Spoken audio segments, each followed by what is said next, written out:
Good evening there, everybody. What is happening? Hopefully, y'all are having a wonderful day today. So, I thought that I would review this little video that I found very particularly interesting. And this is going to be a video, this is going to be a topic overall about Mr. Ryan King Garcia or King Ryan Garcia, however he puts his nickname. But anyway, Mr. Ryan Garcia, of course, for those of you that do not know, Ryan Garcia, I do believe, had a very impressive performance over Mr. Javier Fortuna yesterday. I believe on Saturday, I believe the day was July 16th. And of course, Mr. Javier Fortuna, he was a former champion. He was a fighter that gave certain fighters, even, I'm not really going to say in the elite caliber, because I don't really think that Robert Easter, Adrian Granados, and maybe a couple of the other fighters that he fought, Jojo Diaz, I really don't think that those fighters are necessarily a great fighters. But I do think that they are decently tough, and Javier Fortuna was able to give every single one of those fighters a decent fight.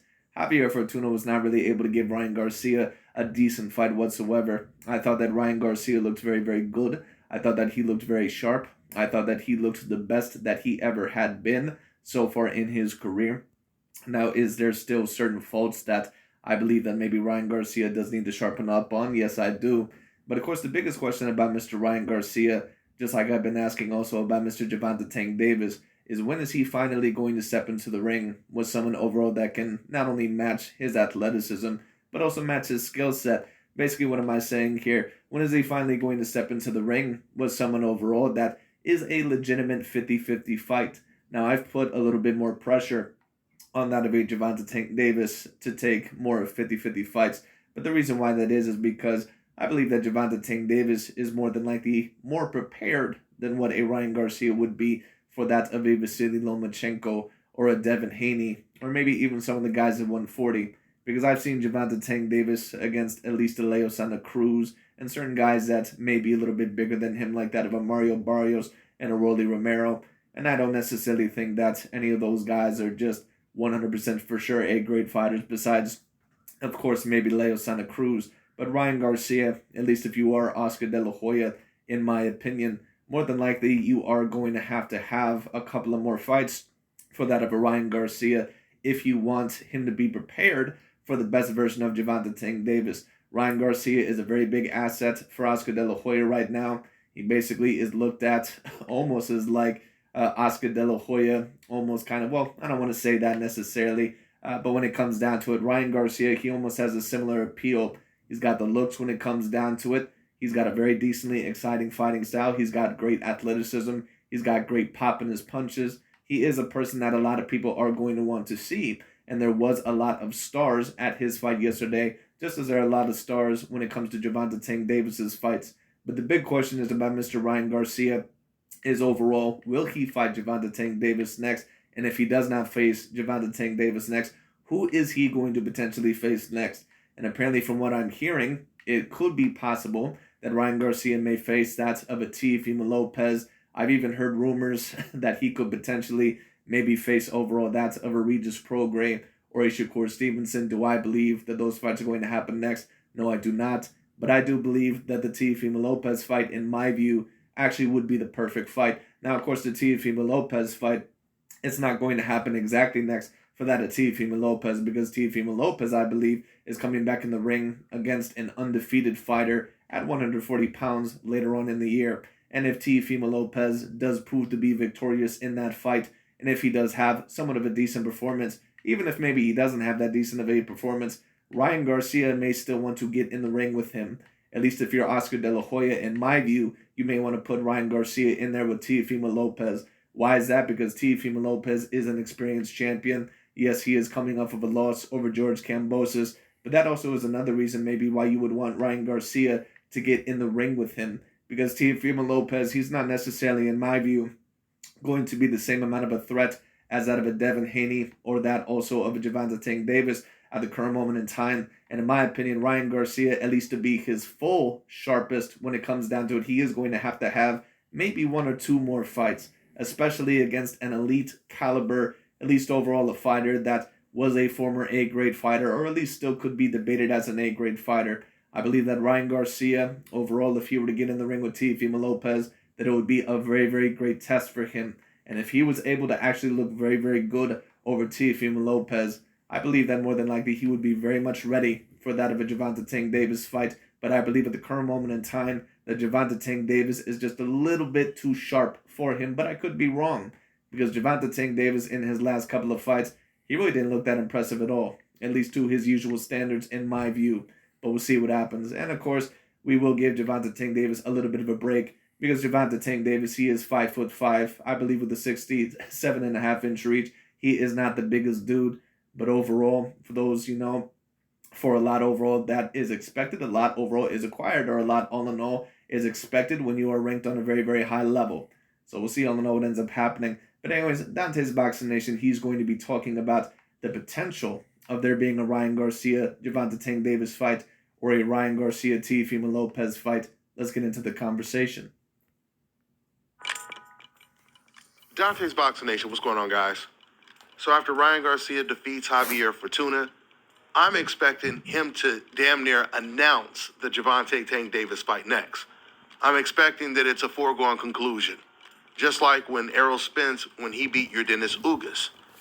He made it clear the only fight he wanted was the Terrence Crawford fight. I expected Ryan Garcia to do the same thing. Dante likes to do this just in case overall, if a fighter overall, does call out a certain fighter, especially one that he does not like a Canelo Alvarez or Ryan Garcia, he can say, I'm expecting him to do this. I'm going to give him the benefit of the doubt. And then if that result does not happen, he's going to say, look, guys, I even gave that guy the benefit of the doubt and the credit, and he still didn't call that guy out. I'm severely disappointed. I don't think that Dante, and listen, if you're a Ryan Garcia and if you keep talking shit about Gervonta Tank Davis and fighting him, then you should be willing to fight him next.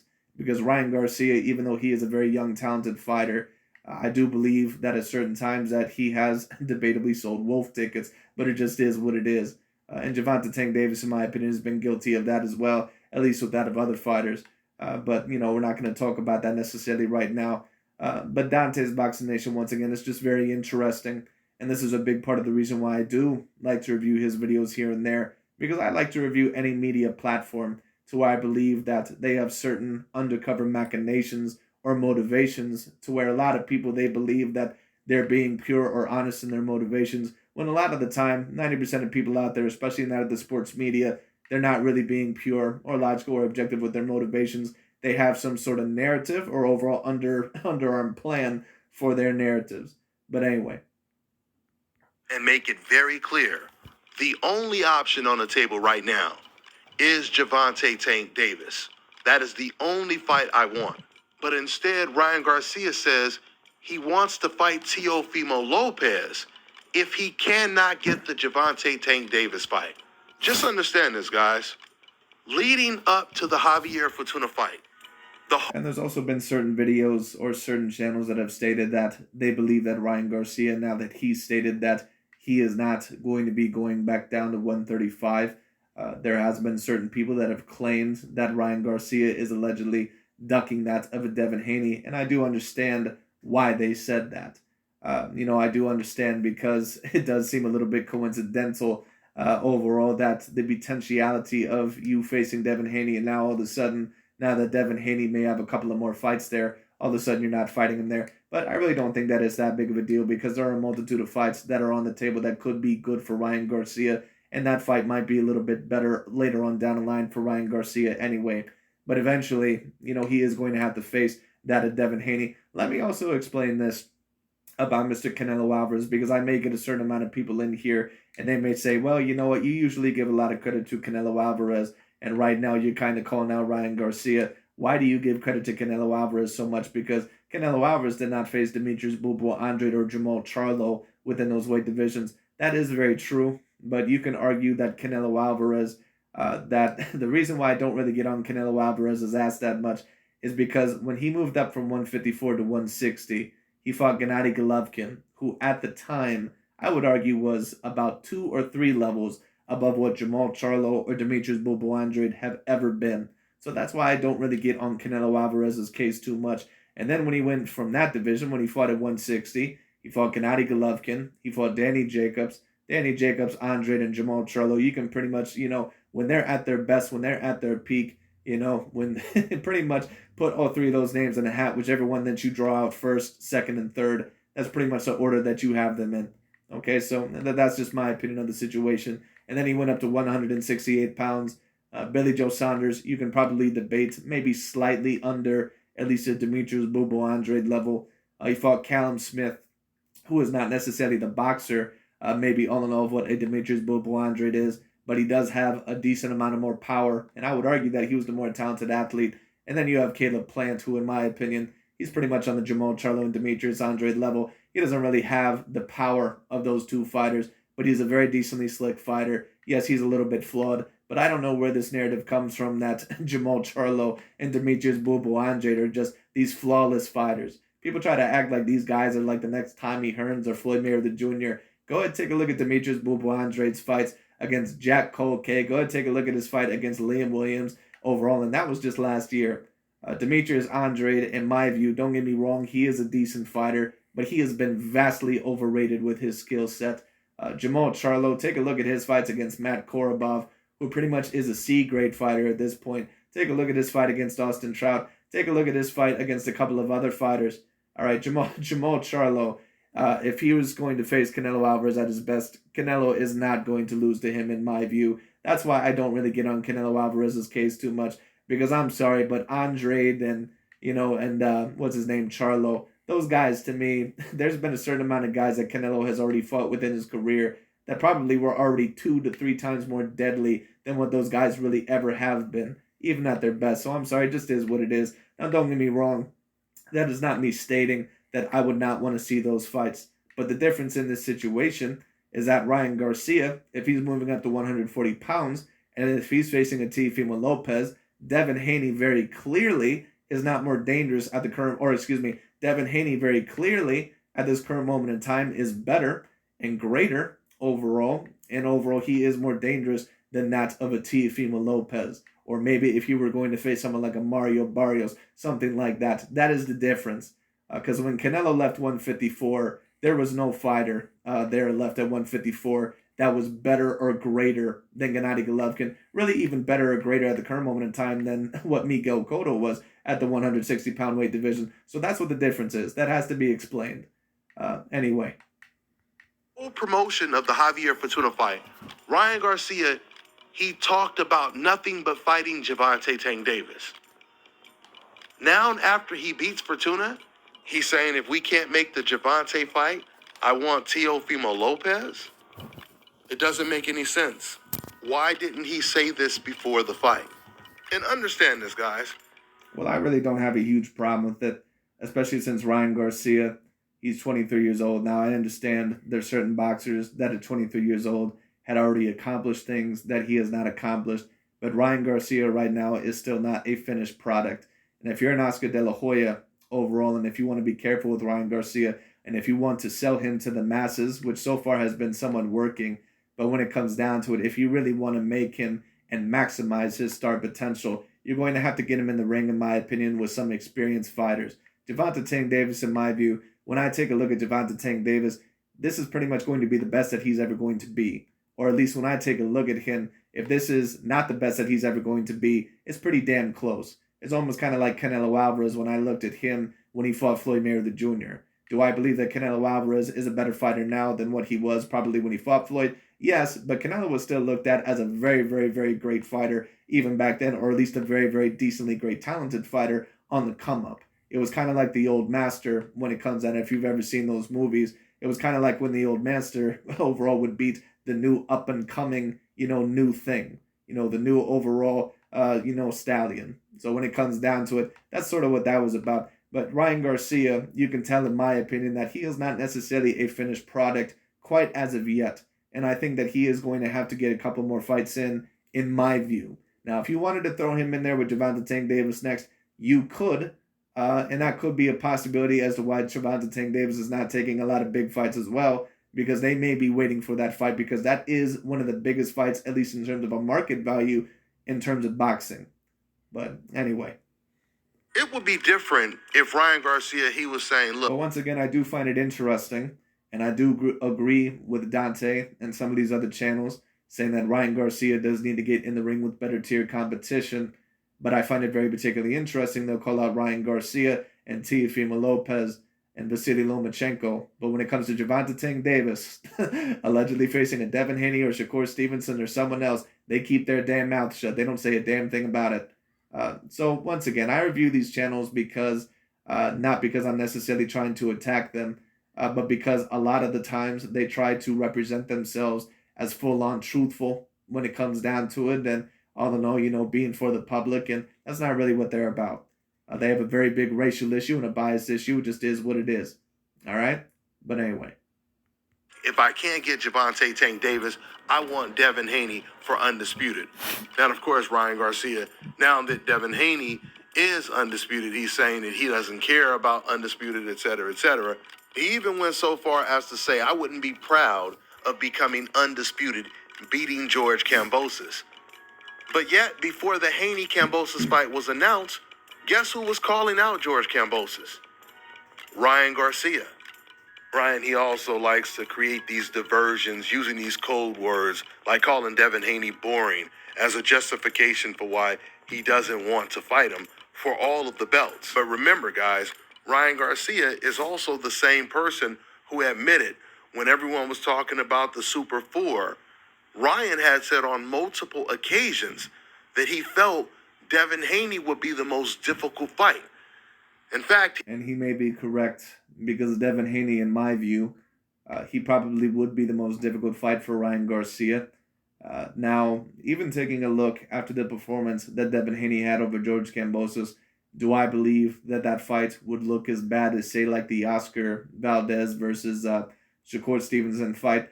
No, because I think Ryan Garcia debatably is a little bit more talented than Oscar Valdez, and a lot of people may not agree with that. But there's just certain things that if Ryan Garcia and Devin Haney were to have a bout, there are certain things that Ryan Garcia might actually be able to beat Devin Haney, and especially his athleticism. Ryan Garcia does have very, very decently great power. Devin Haney, even though I'm not going to say that he's a bad puncher, he certainly is not a person that is a one-shot knockout artist. And Devin Haney, one flaw that I do see with him, sometimes he does need to be a little bit more defensively responsible. Sometimes, in my opinion, he does need to keep his hands up a little bit more. And some people will say, well, what the hell are you talking about? Because Devin Haney against George Kambosos, he looked very, very slick. He barely got hit. Yes, but I pretty much predicted that for that fight because styles make fights. If you're a person that's been watching boxing and sports for a very long time, you know that. And George Kambosos, because he is not a great volume puncher, and overall he is a person that pretty much overall tries to portray himself as a very great counter puncher. That's why he did so well against Teofimo Lopez and so poorly against Devin Haney. Because to beat Devin Haney, you're going to have to throw a volume and a multitude of punches. You're going to have to throw combinations. You cannot just try to out-counter him the whole entire time. That is not going to work. Unless overall you are a very highly skilled fighter, that ain't going to work. And it's the same reason why Oscar Valdez ended up losing to Shakur Stevenson the same way that he did. And I said the same thing.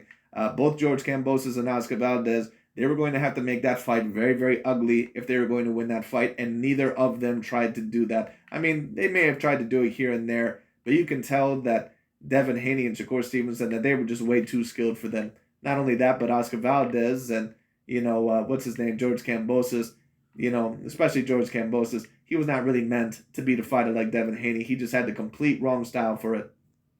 Said that he sees Devin beating everyone in the quote-unquote Fantastic Four except for him.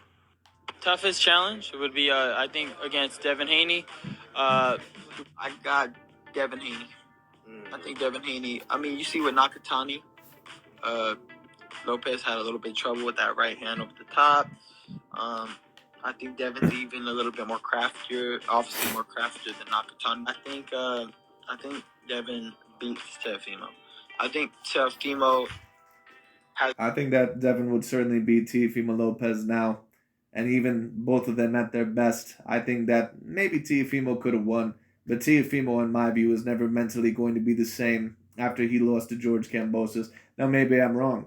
There are certain fighters that they do end up losing when it comes down to it, and they end up coming back somewhat decently well. But those are usually very high-caliber, A-grade skilled fighters, and they usually win on a longer winning streak than that of Teofimo Lopez. What Teofimo Lopez really reminds me of is another Jermaine Taylor.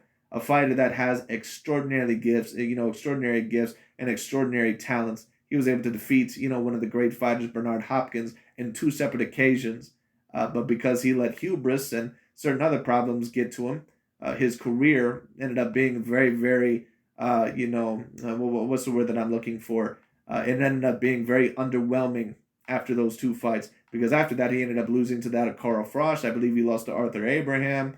He lost to a multitude of fighters after that, Kelly Pavlik. Anyway. Great fight with Tank. And I'm just noticing now that all those fighters were basically European, ironically. But anyway. I still feel Tank beats him. I feel Devin beats Tank, and I beat Tank. I beat everybody. Super fight. It sells out the Staples Center. You make a fortune. But, as I've said in every interview, if you get Tank or you get Pacquiao, I can't argue. If you don't, I think you should consider Devin Haney, personally, because I think it's a massive fight for massive money, and if you believe you can win... Oh, I know. Yeah, but then you should take the fight. If you don't get those other fights. But I respect you but for if I do get it? Oh, I respect you. And Okay. I say 100% that was the right move for you. But if you don't, I would like you to consider Devin Haney. Okay, I will. I have the ability to help people escape reality, at least for the next week or so. Okay. That was the right move for you. But if you don't, I would like you to consider Devin Haney. Okay, I will. Okay, so you guys heard right there in that Ryan Garcia compilation, Ryan, he admitted why he truly doesn't want to fight Devin Haney for undisputed. Ryan Garcia has the best options available in terms of fighting the best competition. Once again, he can either fight Gervonta Tank Davis or he can fight Devin Haney for undisputed. But for some reason, I do agree with you, sir, to a degree. But once again, where is this same conversation when it comes to Gervonta Tank Davis? Once again, you don't hear anything about Gervonta Tank Davis facing high-grade competition, which is just so interesting. But anyway. Ryan Garcia is considering fighting another fighter who's coming off of a loss in Teofimo Lopez. Let's not forget Javier Fortuna. He just recently came off of a loss against Jojo Diaz. So what is Ryan Garcia trying to be right now? Some type of loser assassin? I mean, this... Well, once again, in my opinion, and I do understand Dante's point, especially if Ryan Garcia is going to be talking all this shit, and at the end of the day, he does not go through with the Tank fight. But if you're Oscar De La Hoya, at least from my perspective, I think that actually the perfect fight for him next would be a Teofimo Lopez. Teofimo is still going to be somewhat talented at this point in time in his career. He only has one loss. Now, he is never, in my opinion, ever going to be mentally the same fighter that he once was. But that is a big part of the reason why you probably want to put Ryan Garcia in the ring with someone like a Teofimo Lopez. He isn't going to be someone that at the moment is more than likely going to be an exact 50-50 fight with Ryan Garcia, but he is going to be a great test. And another thing that he's also going to test Ryan Garcia is how much of a shot can he take and his defense. And also he does need to tuck his chin in a little bit because Teofimo might have the potential to make that fight very, very rough for him.